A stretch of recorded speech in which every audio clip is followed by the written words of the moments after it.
Hey YouTube, Joy Boy here. So, would you believe me if I told you that almost everything that has happened, or will happen, has already been revealed? The history has already been written. We just have to read it. So be patient with me for a moment and let me turn small ideas into big ones.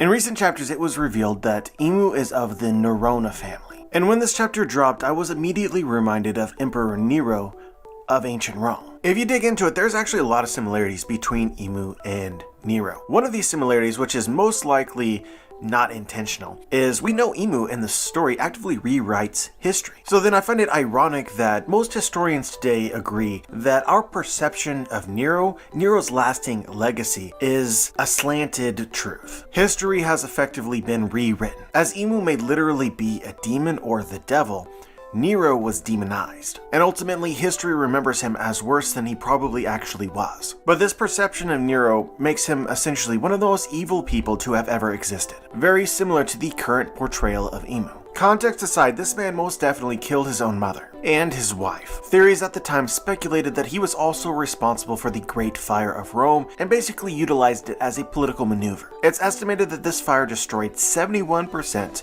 of the great city of Rome at the time. To me, this is little different than destroying an entire island, as Emu has done recently. Nero, in great history manipulating form, then blames the fire on Christians, leading to the first persecution and extermination of the Christian tribe. What's interesting here is in Kuma's flashback, it's clear that Kuma believes in the mythology and the legend of Joy Boy and Nika. He believes Nika to be his savior. Yet throughout the pre-time skip, Kuma is seen holding a Bible, which establishes a connection between Nika and Jesus. I have a long-form video reference to this, I'll go ahead and link in the description. So I think that you can say that believers in Nika are like Christians, to which I think that it's fair to speculate that Emu would like to exterminate them, and perhaps has blamed them for things that they did not do. But as Nero has been characterized over history, it's essentially as a spoiled brat. In the ashes following the burning of Rome, Nero made a self-indulgent party house. And a very, very low-key element of Emu that a lot of native English speakers would miss is that Emu kind of talks like a child. And this isn't the only thing which suggests the theory. We've talked about this in another video, which I'll link in the description, but you can make a comparison between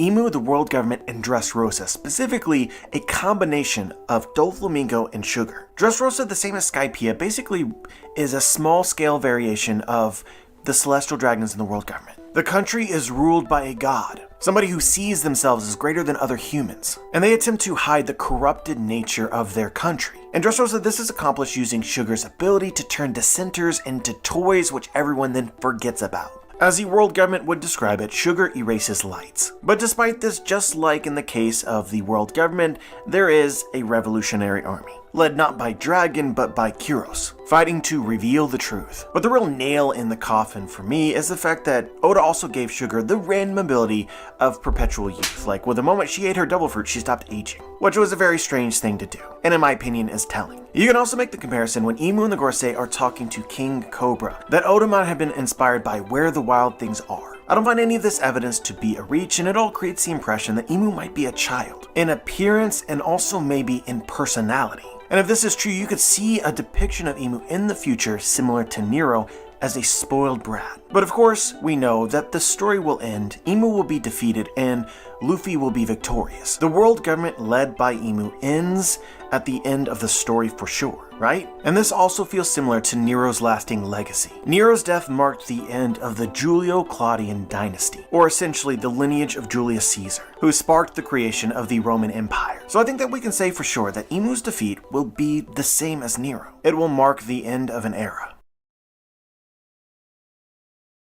But yeah, there's more comparisons to be made between the world of One Piece, the world government specifically, and the Roman Empire. In chapter 907, Oda revealed the empty throne, and established the idea that the world government is founded on a principle that no one person can be king of the world. Certainly this suggests something about the world of One Piece during the Void Century before the world government was founded. The world would not accept being ruled by just one king. And this is actually very similar to Roman society. Romans actually feared having a king. And this is why Julius Caesar and his successor Octavian, or Augustus, never actually claimed to be a king. They created a new position for themselves, called Imperator, or Emperor. to sort of skirt the rules. In maybe a similar way as Emu, Julius Caesar changed history and the meaning of a word. Imperator, which had previously meant commander, now represented the leader of the Roman Empire. And it's also interesting that Augustus sold the idea of an emperor of Rome by deifying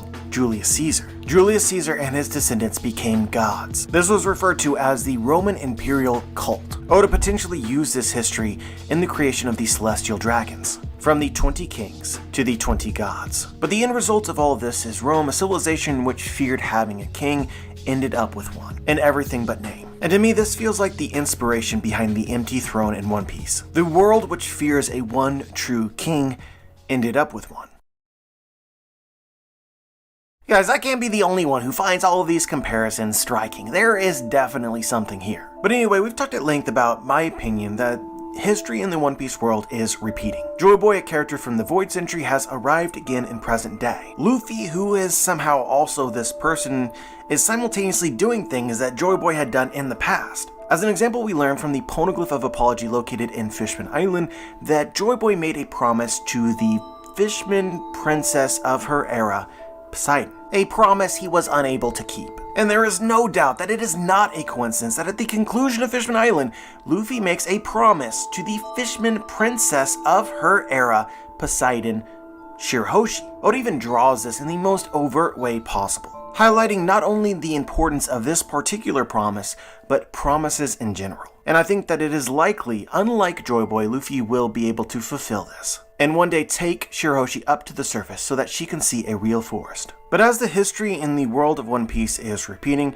so too they say about real-life history as well. Civilizations and empires rise and fall cyclically. This has been observed since ancient times. The ancient Greeks referred to this as kyklos, or cycle or circle. And it's one of the most theorized subjects in all of history, applied to every aspect of society, playing off life's nature to corrupt in almost every facet, as if everything in this world ages and eventually dies, before becoming reborn again. This is even a core concept found in Norse mythology. In Norse, they believe that an age or an era is ruled by gods. These gods, who represent order, are destined to be defeated by chaos, in a cataclysmic sequence of events which is referred to as Ragnarok, which can be translated as the twilight of the gods. A lot of people think about Ragnarok as like this great battle, but it includes other elements as well, including worldwide natural catastrophes. The world will first burn, and then it will flood. An idea which I think Oda might have alluded to in Onigashima, as Onigashima first burns and then floods. You could also potentially mention Noah's Ark, which is interesting because in the world of One Piece you have the massive ship called the Noah, prophesized to one day be needed.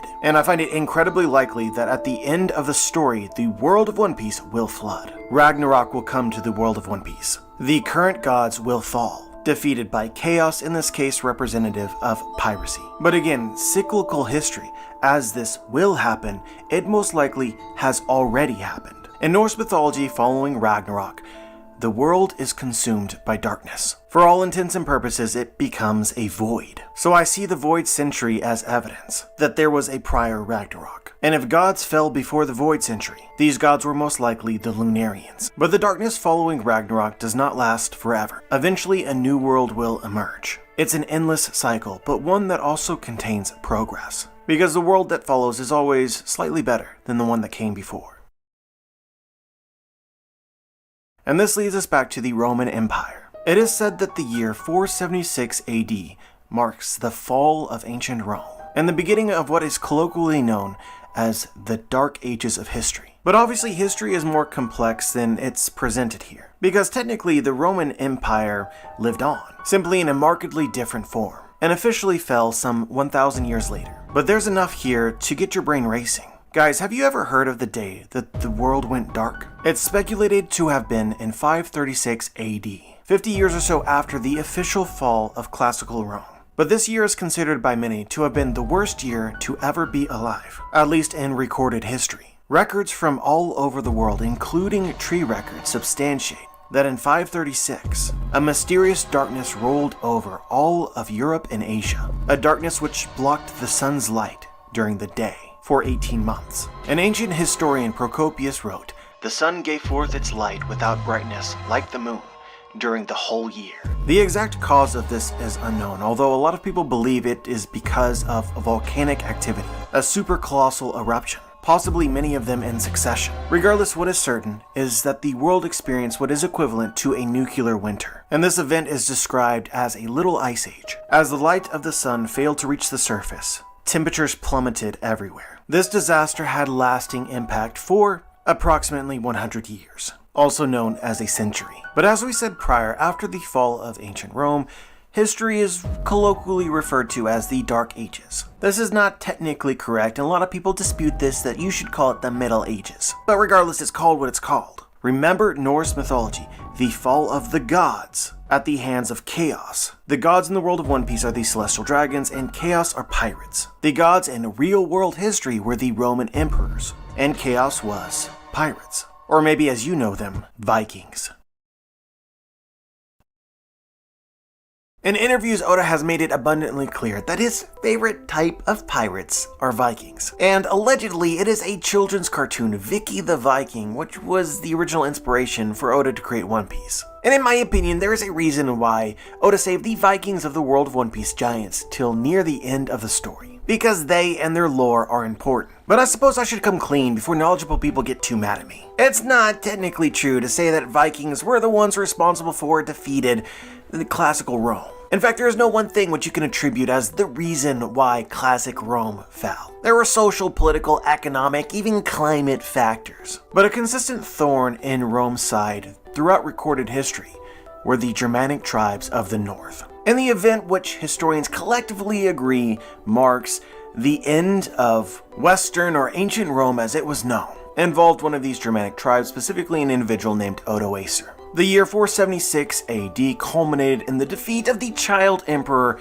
Romulus Augustulus, and history turned a page. If you want to look this up and make yourself really confused, feel free to go ahead, but you gotta keep in mind Germanic tribes, there were many of them. The Anglo-Saxons, the Goths, the Franks, the Vandals, the Huns. Kind of like the label of pirates in the story of One Piece, you shouldn't think of these tribes as being unified, because they were not. In fact, you might have insulted them by lumping them all together, because in many cases they were equally enemies with themselves as they were with Rome. Maybe more so against themselves, honestly. Which again, is kind of like pirates. They fight each other far more than they fight the world government. Just the same in real life history, Rome managed a very fragile balance with the world of the Germanic tribes. But yeah, collectively and colloquially, these Germanic tribes were referred to as barbarians. Thank you, Roman historians. And Rome waged war against them for over 500 years, yet never accomplished its goal of exterminating them. Mostly because these people were like impossible to kill. And Rome realized this fairly quickly. Quite honestly, I think it's fair to say that the barbarians kicked Rome's ass over and over when they became unified enough, which is also similar to pirates. This gets somewhat tough to explain because the borders bleed, but the Vikings of Scandinavia were descendant of these same Germanic tribes. Like, as a fun fact for you, we didn't learn about Norse mythology until like 1200, 1300 AD. Because these stories weren't written down, they were told orally. But historians commonly believe that the root of these mythologies stems from Germanic tribes older than the Vikings. But yeah, I think that it's fair to say that the Vikings were classical Roman barbarians related to Germanic tribes who learned how to sail incredibly well. Not that their forebears were not expert sailors as well, but Vikings took it to another level. They are, without a doubt, the greatest pirate civilization to have ever existed, and their reign is heavily associated with the Dark Ages of European history. Or as we've already speculated, the Void Ages. Also, fun fact is eventually the lineage of these Germanic tribes eventually became kings of what was called Rome, the Holy Roman Empire. Frederick Barbarossa was the first Germanic emperor, and Barbarossa literally translates as Red Beard, which is a pretty on-point pirate name. But the actual root of Barbarossa comes from Barbaros, which was the Roman word for barbarian. Guys, do you see the vision yet? I'm trying, okay? This is a difficult video to put together. I'm just saying that I think that Oda has read himself some European history. But if you have the urge to get really technical, you can do so in the comments. But yeah, there's an interesting dichotomy in Chapter 1 of One Piece where we're introduced to both pirates and bandits or barbarians. And in some respect, Oda equated them or compared them. Oda clearly establishes the impression that bandits are pirates of the land. But obviously he thought pirates were greater. which is definitely a good call on his part because we went from barbarians to Vikings or pirates, in that order. But it's about here that I want to pause and make sure that everybody is keeping up with what exactly we're speculating. I think that Rome is one of Oda's inspirations for the world government. This was the point of the initial speculations involving Emu, Nero, as well as the Empty Throne. And this being the case, I think that Germanic tribes represent pirates. As Rome perceived them uncouth, uncivilized, these so-called barbarians were an ever-present problem for the Roman Empire, in the same way that pirates seem to be a real problem for the world government in One Piece. And it is definitely true that this diverse group ultimately created the greatest pirate civilization to have ever existed, probably. So it is time to take these comparisons and formulate some hypotheses. One of the events that Julius Caesar was famous for during his lifetime was war against the emergent Germanic tribes. Julius Caesar, the same as Nero, the same as Romulus Augustulus, all represent Emu. Emu is the emperor, the king of the world who does not claim this title, and hides behind the puppet republic. While historians refer to Imperial Rome and differentiate it from what came before the Roman Republic, in the eyes of the Romans that actually lived during the time, it was always a republic, even though it was not. But anyway, the only difference between Emu and all of these emperors is that Emu is immortal. So I'm speculating here that Julius Caesar was the first Emu.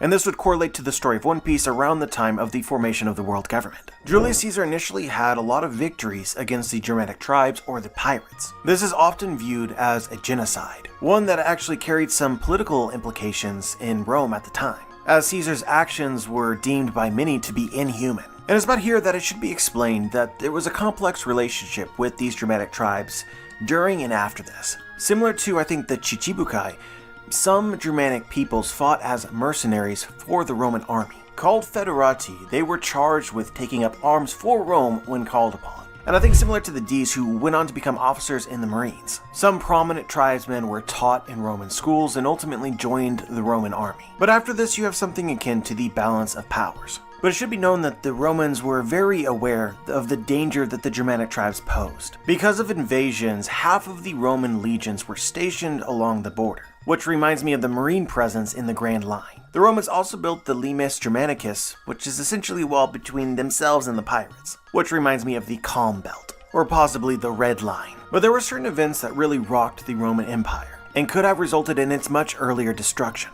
Which reminds me of a character like Rox. Oda has painted the world government in the story of One Piece in a similar way as Rome as being somewhat fragile to the pressure of the pirates. This all comes to a head near the conclusion or the demise of the Western Roman Empire. For about 100 years preceding this, they were losing the battle against the pirates. Here's an interesting number for you. Rome was sacked by the barbarians in 410 AD. This was a pretty big deal. One name for Rome was the Eternal City, but another name for Rome, similar to Mary Schwa in the story of One Piece, was the Holy City, which I'm sure you guys can understand why. But like I said, the sacking of Rome in 410 AD was a big deal because it had not been sacked for approximately 800 years. However, this event was a long time coming, in part because barbarians had infiltrated Rome. In One Piece terms, the world was flooded with pirates. The borders that Rome had created to separate Rome from not Rome failed, and they couldn't stop it. So I see this as being similar to the Great Age of piracy. And Rome, the same as the world government in present day, was just barely holding on. In some cases, like Blackbeard recently asked of the world government, these barbarian kings wanted to be substantiated as ruling governing bodies of their own, kings, within Roman territory.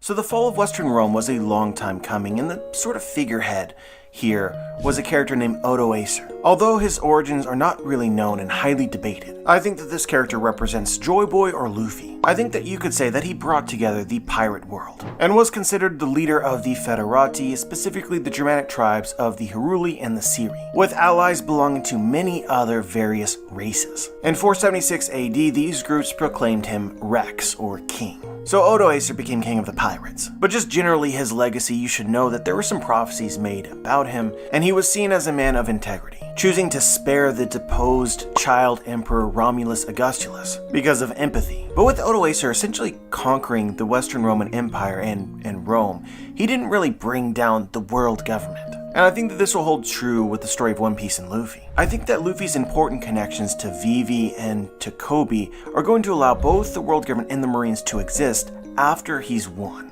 And I also like using Odoacer as a Joy Boy substitute because it's not all good. Longtime followers will know that I believe that Joy Boy was a part of a long-lived tribe, and that I think it's possible Joy Boy was responsible for or involved in the fall of the gods before the celestial dragons, the Lunarians, but then was present during the entirety of the Void Century. So Joy Boy's story eventually comes to an end with some sort of defeat, and that is also true of Odoacer. His death is considered by many to be a tragedy. So going back to the story of One Piece, when we see Emu in Mary Joie and the giant straw hat, I like to think that Oda was actually really intentional there. It's presumed that this hat belongs to Joy Boy, and I believe that Joy Boy was a pirate. This hat is also incredibly large, and for a while we speculated that Joy Boy might be a giant. This is fitting and cool because the giants in the story of One Piece are Vikings. Vikings who in real world history were probably the greatest pirates to have ever lived, and they likely believe in some variant of Norse mythology. But recently this Joy Boy as a giant theory has made less sense. Instead, it seems more likely that Joy Boy was a Buccaneer. And I think that this is what Oda is hinting at in chapter 1096. Kuma, a Buccaneer by lineage, wants to be just like Nika. Nika, who was probably Joy Boy. And it's because this Buccaneer brat wants to be like Nika, wants to be like Joy Boy, that his people are being erased. I think that the Buccaneers are being exterminated because they are like a Joy Boy, in spirit and form. He is their ancestor. And frankly, the straw hat in Mary Joie seems more likely to fit a Buccaneer than a giant. But with Buccaneers, you also have a connection to piracy. That's what Buccaneers were,